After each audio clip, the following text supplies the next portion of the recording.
This is chapters 45, 46, and 47. Chapter 45. The beam of the flashlight was directed away from Stanley's eyes and onto Zero, who was sitting on his knees. The suitcase was on his lap. Mr. Pendanski was holding the flashlight. Mr. Sir stood next to him with his gun drawn and pointed in the same direction. Mr. Sir was barefoot and bare-chested, wearing only his pajama bottoms. The warden moved toward Zero. She was also in her bedclothes, wearing an extra-long t-shirt. Unlike Mr. Sir, however, she had on her boots. Mr. Pendanski was the only one fully dressed. Perhaps he had been on guard duty. Off in the distance, Stanley could see two more flashlights bobbing toward them in the darkness. He felt helpless in the hole. "You boys arrived just in the nick," the warden started to say. She stopped talking as she stopped walking. Then she slowly backed away. A lizard had crawled up on top of the suitcase. Its big red eyes glowed in the beam of the flashlight. Its mouth was open, and Stanley could see its white tongue moving in and out between its black teeth. Zero sat as still as a statue. A second lizard crawled up over the side of the suitcase and stopped less than an inch away from Zero's little finger. Stanley was afraid to look, and afraid not to.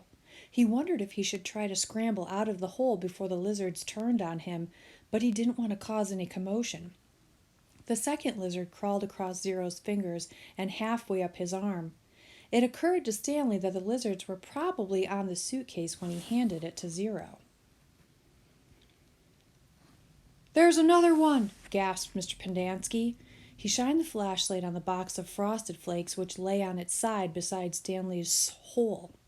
A lizard was crawling out of it. The light also illuminated Stanley's hole. He glanced downward and had to force himself to suppress a scream. He was standing in a lizard nest. He felt the scream explode inside him. He could see 6 lizards. There were 3 on the ground, 2 on his left leg, and 1 on his right sneaker. He tried to remain very still. Something was crawling up the back of his neck.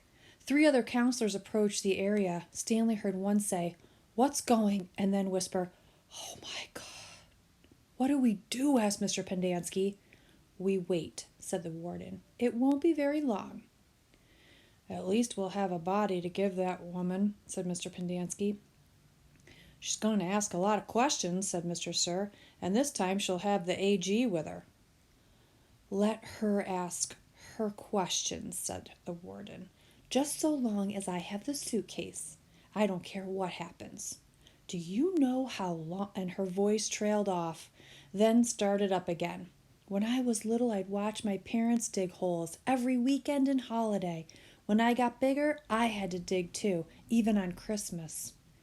Stanley felt tiny claws dig into the side of his face as the lizard pulled itself off his neck and up past his chin. "It won't be long now," the warden said. Stanley could hear his heartbeat.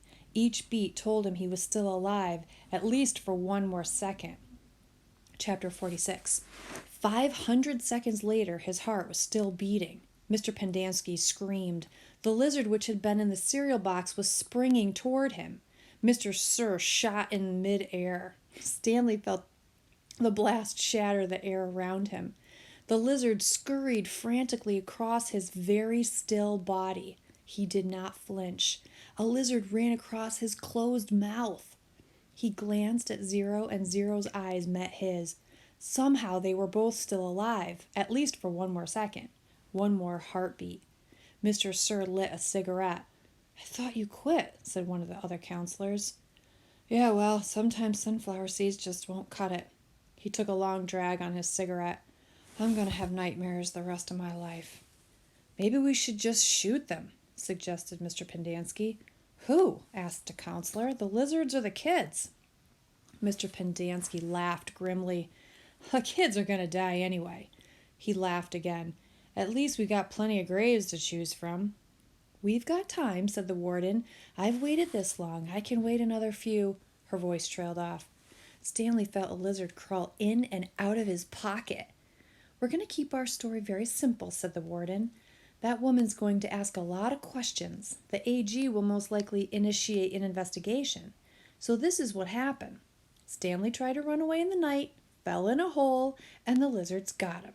That's it. We're not even going to give them Zero's body. As far as anybody knows, Zero doesn't exist.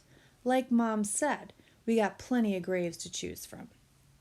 Why would he run away if he knew he was getting released today? Asked Mr. Pendanski. Who knows? He's crazy. That was why we couldn't release him yesterday. He was delirious, and we had to keep watch over him so he wouldn't hurt himself or anybody else. She's not going to like it, said Mr. Pendanski. She's not going to like anything we tell her, said the warden. She stared at Zero and at the suitcase. Why aren't you dead yet? She asked. Stanley only half listened to the talk of the counselors. He didn't know who that woman was or what AG meant. He didn't even realize they were initials. It sounded like one word, AG. His mind was focused on the tiny claws that moved up and down his skin and through his hair. He tried to think about other things. He didn't want to die with the images of the warden, Mr. Sir, and the lizards etched into his brain. Instead, he tried to see his mother's face. His brain took him back to a time when he was very little, all bundled up in a snowsuit. He and his mother were walking hand in hand, mitten in mitten, when they both slipped on some ice and fell and rolled down a snow-covered hillside. They ended up at the bottom of the hill. He remembered he almost cried, but instead he laughed. His mother laughed too. He could feel the same light-headed feeling he felt then, dizzy from rolling down the hill. He felt the sharp coldness of the snow against his ear. He could see flecks of snow on his mother's bright and cheery face. This was where he wanted to be when he died. Hey, caveman, guess what? Said Mr. Sir. You're innocent after all. I thought you'd like to know that. Your lawyer came to get you yesterday. Too bad you weren't here. The words meant nothing to Stanley, who was still in the snow. He and his mother climbed back up the hill and rolled down again, this time on purpose. Later, they had hot chocolate with lots of melted marshmallows. It's getting close to 4:30, said Mr. Pendanski. They'll be waking up. The warden told the counselors to return to their tents.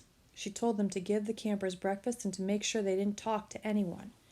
As long as they did as they were told, they wouldn't have to dig any more holes. If they talked, they would be severely punished. How should we say they will be punished? One of the counselors asked. Let them use their imaginations, said the warden. Stanley watched the counselors return to the tents, leaving only the warden and Mr. Sir behind. He knew the warden didn't care whether the campers dug any more holes or not. She'd found what she was looking for. He glanced at Zero. A lizard was perched on his shoulder. Zero remained perfectly still except for his right hand, which slowly formed into a fist. Then he raised his thumb, giving Stanley the thumbs-up sign. Stanley thought back to what Mr. Sir had said to him earlier, and the bits of conversation he'd overheard. He tried to make sense out of it. Mr. Sir had said something about a lawyer, but Stanley knew his parents couldn't afford a lawyer. His legs were sore from remaining rigid for so long. Standing still was more strenuous than walking. He slowly allowed himself to lean against the side of the hole. The lizards didn't seem to mind.